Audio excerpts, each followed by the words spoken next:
Capital Intereconomía, el consultorio de bolsa.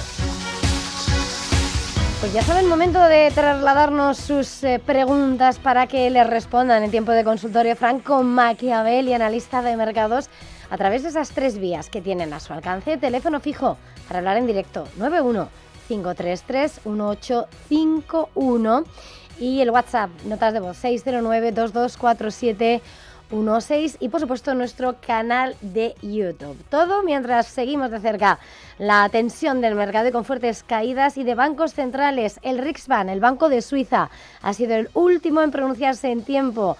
Hace un momentito ha mantenido tipos y ha dicho que así lo va a hacer durante algún tiempo, y vemos como el dólar se revaloriza ligeramente frente al franco suizo hasta 0,7933, una decisión en la que el banco suizo ha elevado su previsión de inflación para este año al 0,5% frente a la anterior, que era del 0,3%, y dejando el tipo de interés del Riksbank, el real, en el 1,75%, y ese tipo de interés actual también del 0%. Es la lectura a esta hora, advirtiendo que con el conflicto en Oriente Medio las perspectivas económicas se han vuelto considerablemente más inciertas, y también, mirada a los precios, es probable que la inflación aumente con mayor fuerza en los próximos trimestres. Bancos centrales que hablan, bolsas que caen, miedo inversor.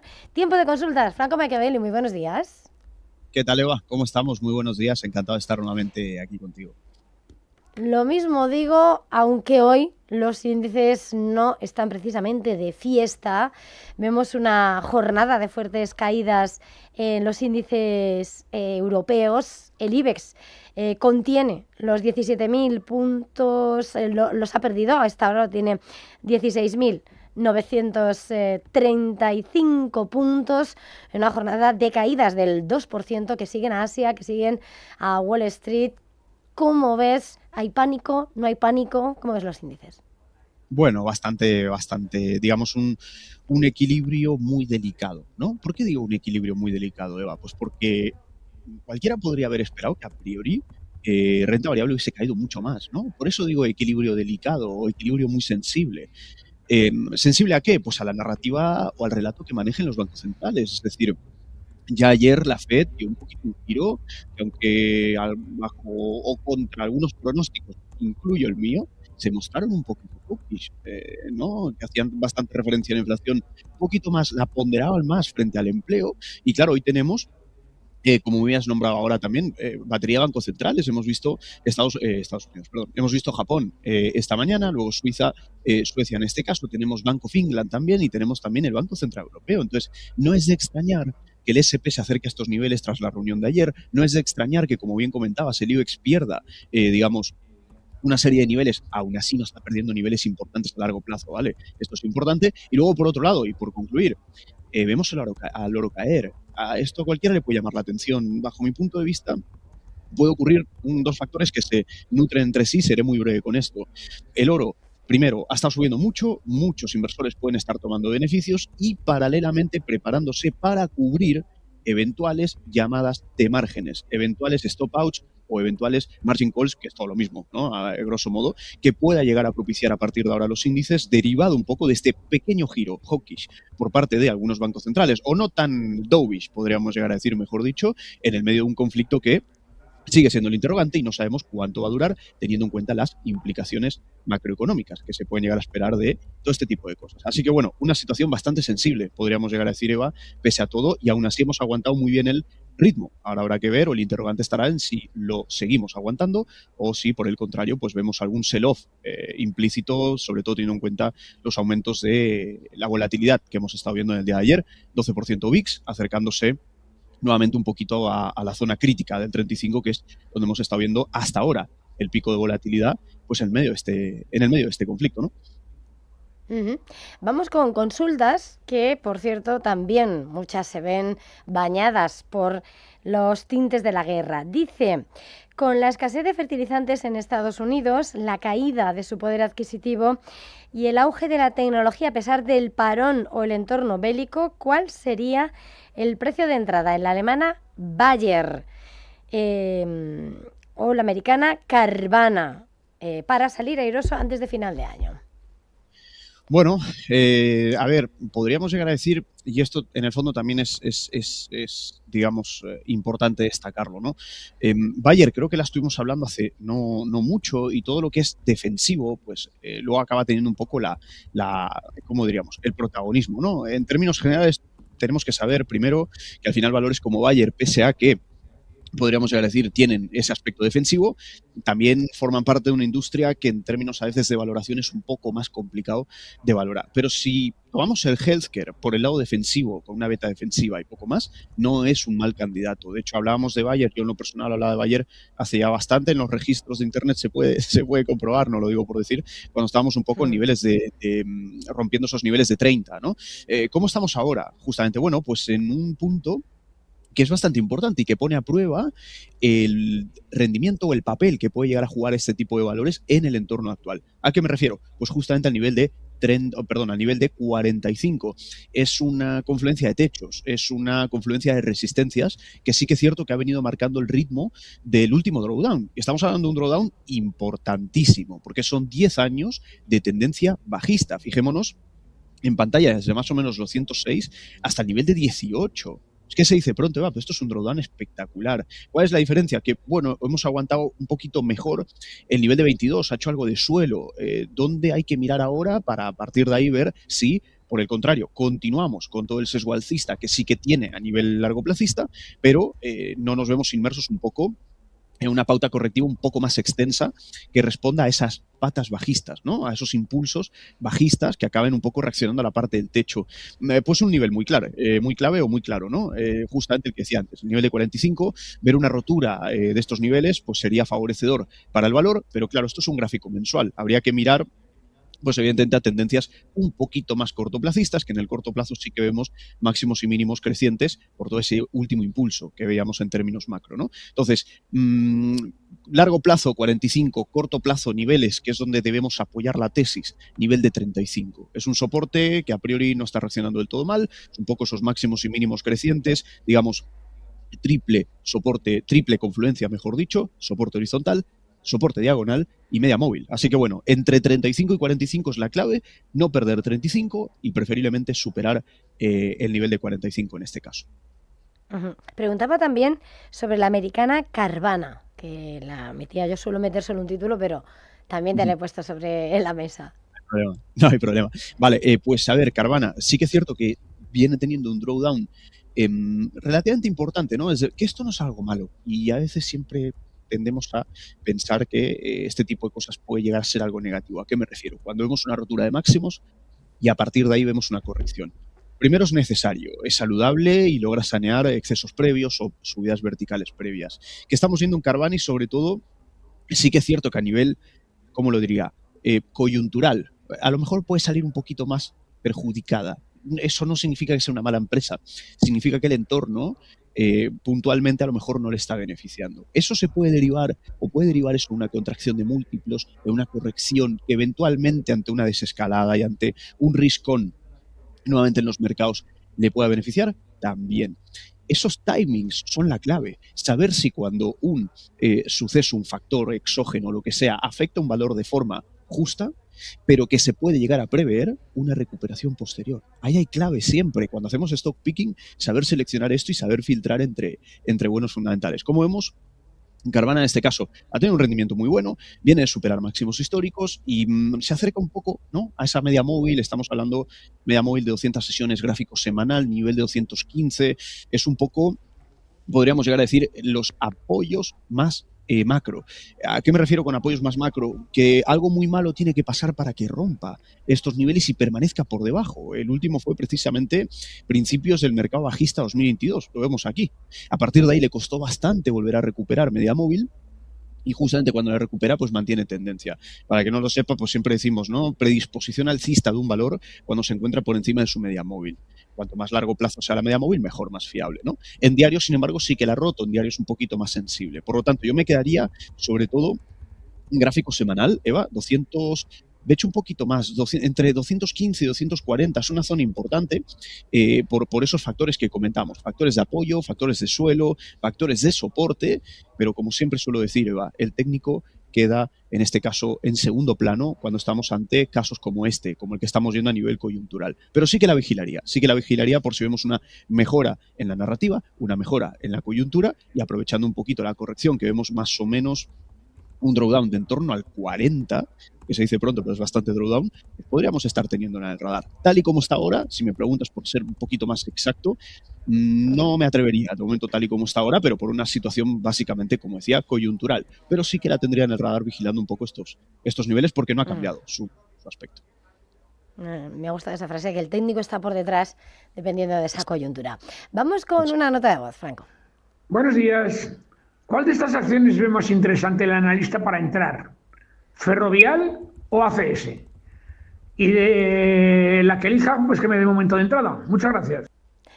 A usted, pues, ¿cómo las ves? Muy bien, pues español.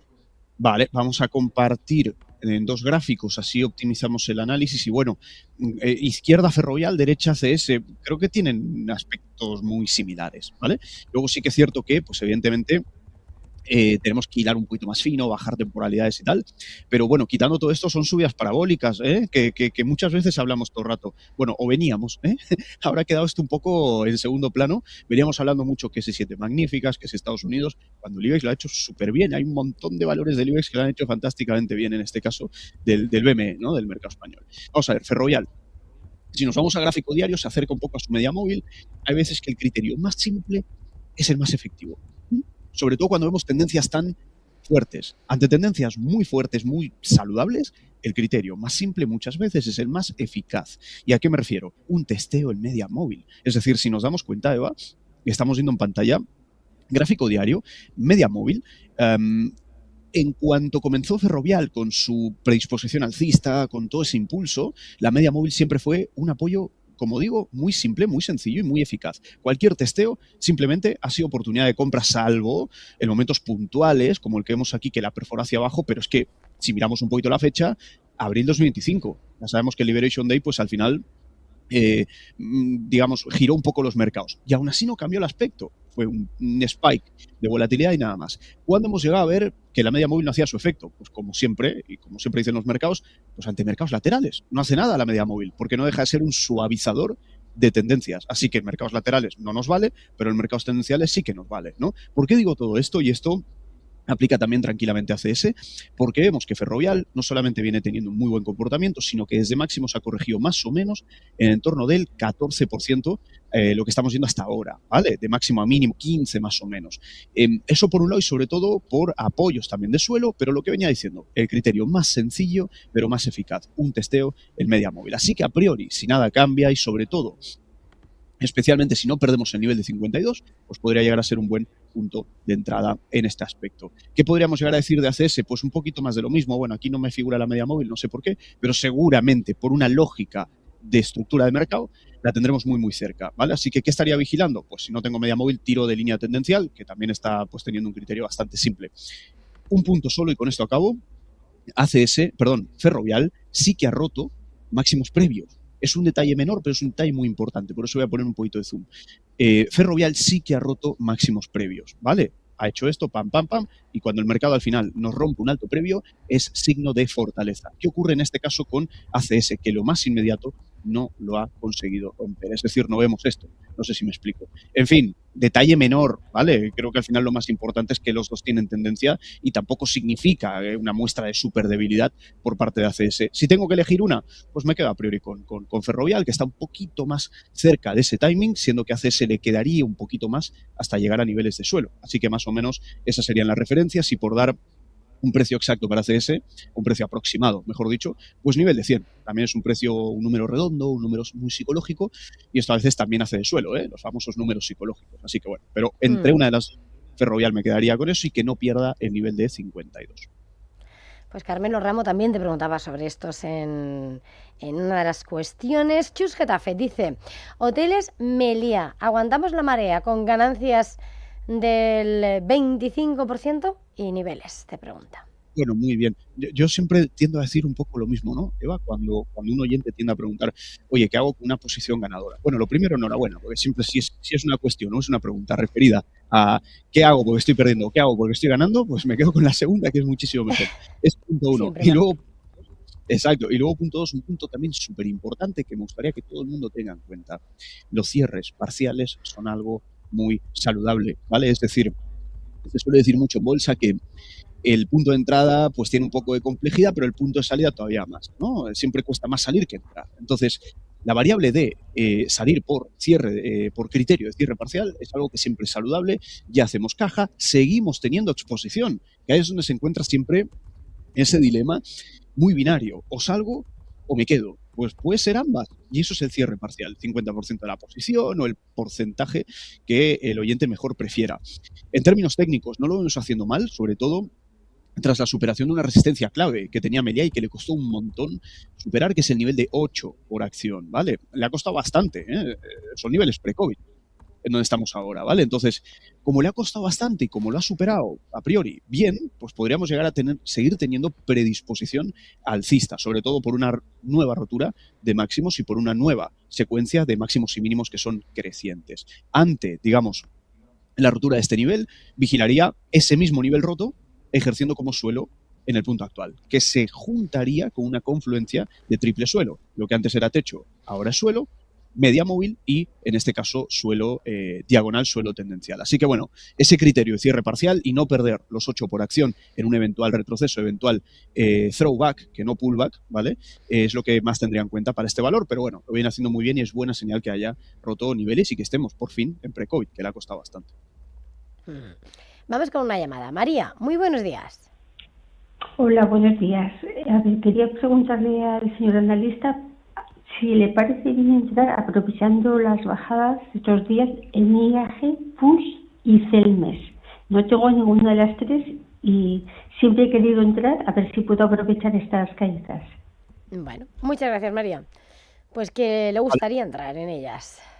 Vale, ok, pues vamos a ello. Bueno, tenemos las tres en pantalla, ¿vale? Para también ir ligeros en análisis. A ver, IAG también, ¿no? Le costó bastante en su día y, bueno, pues no ha tenido un rendimiento excesivamente malo, hay que decirlo, ¿vale? Sí que es cierto que, sí que es cierto que la parte de los máximos le está costando un pelín, ¿no? Es un poco similar a Meliá, ¿no? Que también tienen mucha correlación con el ciclo, tanto Meliá como IAG para algunos aspectos. Le está costando un pelín esa última estructura, ¿no? Que era de máximos y mínimos crecientes, parece haberla roto. Media móvil parece haberla roto. No es algo que, digamos, una catástrofe esto ya. Pero a lo mejor sí que es cierto que el valor se toma un poco más de descanso, un poco más de retroceso, no sé si para coger impulso, ¿no? El tiempo lo dirá, pero sí que es cierto que tras tanta subida y tras hacerlo, digamos, en términos relativos bastante bien, se topa ante un techo de mercado y a partir de ahí retrocede un poco. Entonces, ¿dónde estaría vigilando yo IAG? No tanto en el momento actual, sino en una eventual llegada al 3.30, ¿vale? Porque a partir de ahí es donde, si nos damos cuenta, hemos estado viendo un poco la base de la última estructura de máximos y de mínimos crecientes de ese canal, ¿no? Entonces, estaríamos hablando del mismo canal, en este caso hablaríamos de ese nivel 3.30 frente al entorno actual. Y Puig, pues al final es un valor perdedor, ¿vale? O sea, esto primero hay que tenerlo en cuenta. Es un valor que viene cayendo. Muchos analistas técnicos podrán alegar esos hipotéticos cabeza, hombro invertidos, que son figuras de vuelta en el técnico, etcétera, pero como bien decíamos antes, Eva, es que el técnico pasa a segundo plano, ¿sabes? O sea, no es algo que va a conseguir girar una empresa, trazar 4 líneas, sino que lo que hay que hacer es alinear fuerza sectorial, una buena empresa, con tendencia y técnico. Ahí sí, no es el caso de Puig, sintiéndolo mucho. O sea, viene de caer bastante y si tengo que ser menos pesimista, vamos a decirlo así, o un poco más optimista, ha dejado de caer, vamos a decirlo así. Viene de caer, pero ha dejado de caer. Y esto uno se da cuenta con la estructura tan básica que empieza a montar, esa generación y formación de bases, generación y formación de suelos. Quitando eso, no le veo demasiado atractivo. Y a Celnex, en este caso, pues es que lo siento, pero es que claro, estoy siendo un poco más optimista, más pesimista en este caso, pero porque me lo grita el valor, o los valores o los gráficos, ¿no? Vemos también correcciones, vemos ligeras tendencias bajistas, vemos confluencia de techos, pero ejerciendo presión a la baja en Celnex en este caso, ¿no? Entonces, siendo honesto, lo que no deberíamos perder en Celnex, vuelvo y repito, por girar la narrativa y ser un poco más optimista, vamos a decirlo así, es no perder el nivel de 25. Si no perdemos el nivel de 25, pues un eventual rebote en la misma zona a lo mejor nos da algo hasta los 32, que es el techo del último canal, pero para realmente ser optimistas tendríamos que romper el nivel de 32, que es toda la última tendencia bajista que de hecho viene estando presente desde agosto del año 2021. Agosto 2021, junio 2024, Puig cayendo. Y en este caso IAG, la única, honestamente, de las tres que más me gusta, pero aún así no para comprar ya, sino para esperar un eventual testeo en el 330 y a ver si logramos, similar a Meliá, pues conseguir consolidar, romper esos niveles para situarnos finalmente en pre-COVID. Y a partir de ahí, pues espero que con un mejor comportamiento, ¿no? Por cierto, vamos con más consultas, pero voy a decir que el petróleo, que sigue siendo protagonista, el Brent, extiende las ganancias a esta hora con subidas del 8%. Lo tenemos en $116. Esto duele.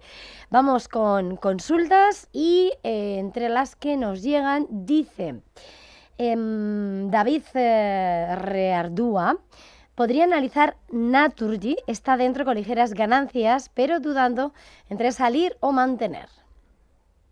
Bueno, como decíamos con el oyente de Meliá, si no me equivoco, ¿no? Si estamos en ganancias siempre es algo bueno, consideremos cierres parciales. No siempre, evidentemente, A veces cuando tenemos subidas parabólicas, pues oye, estamos bendecidos, ¿no? Y ahí seguimos. Bueno, ¿cómo lo vemos en este caso el Naturgy? Bueno, venimos de perforar una resistencia bastante importante. Estamos hablando de una resistencia que desde más o menos 2022 se mantuvo hasta mediados del año pasado. ¿Dónde está el tema en este caso, Eva? Que hemos roto este nivel, pero si nos damos cuenta, no siguió o no continuó teniendo una buena expansión. Es decir, rompió el nivel y formó bases en la parte alta, pero no perdió tendencias primarias. Esa sería la clave. Rompió el nivel, empezó a formar bases, pero no perdió tendencias primarias. Tenemos una serie de suelos importantes a vigilar en Naturgy y es un poco el suelo actual. Es un poco justamente donde se encuentra ahora el valor, nivel de 25, que como digo fue el mismo que superó y al cual ahora está retesteando. Y esto es gráfico semanal, o sea, lleva bastante tiempo. Si en semanal vemos esta base tan extendida es que lleva bastante tiempo, ¿vale? ¿Qué es lo que no me desagrada? Por ser un poco más exacto, que no veo nuevos mínimos, y eso está bien. Este fue el último, y el que vemos aquí, nivel de 20, bueno, pues el nivel que estamos diciendo, 24, 25, no lo ha perforado. Esto es buena señal. Tenemos presión por el lado de altos, tenemos presión por el lado de máximos, ¿vale? Que van siendo, ahí sí, decrecientes. ¿Cómo se puede llegar a saldar todo esto? Pues, repito, ¿no? Si queremos verlo con cariño de cara a largo plazo, pues que rompa 26, que es un poco la rotura de esa formación de bases, etcétera, etcétera.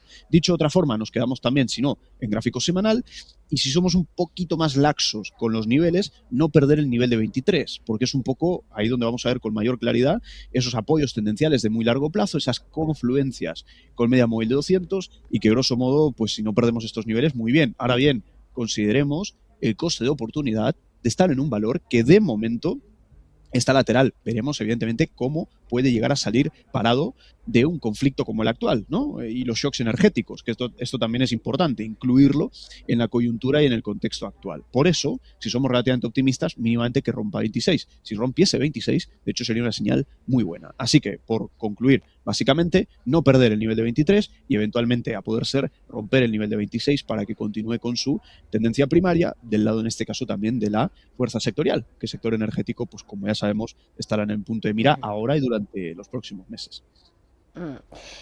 Otra pregunta. Brito Bramer dice: está cerca del stop en la empresa minera de cobre CS de Canadá. ¿Cómo ve las mineras de cobre en esta situación?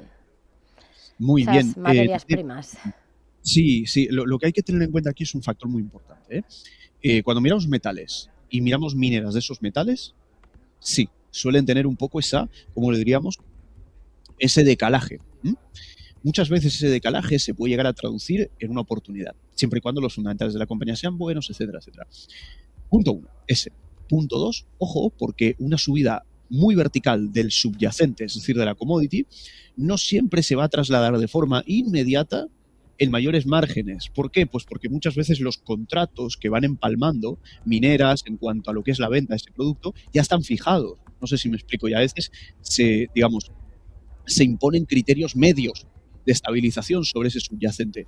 Eso punto 2. Y luego punto 3, y esto es lo más importante de todo, Eva. Ojo, porque la subida del crudo encarece absolutamente todo.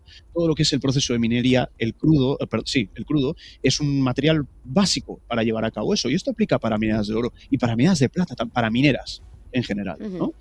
Cuidado con esa subida del crudo porque contrae márgenes, ¿vale? Así que vigilaríamos sobre todo a nivel de 8, no perderlo, que es un poco el nivel clave de la última tendencia, y lo logra avanzar fenomenal, pero tengamos en cuenta esos 3 factores que acabo de comentar.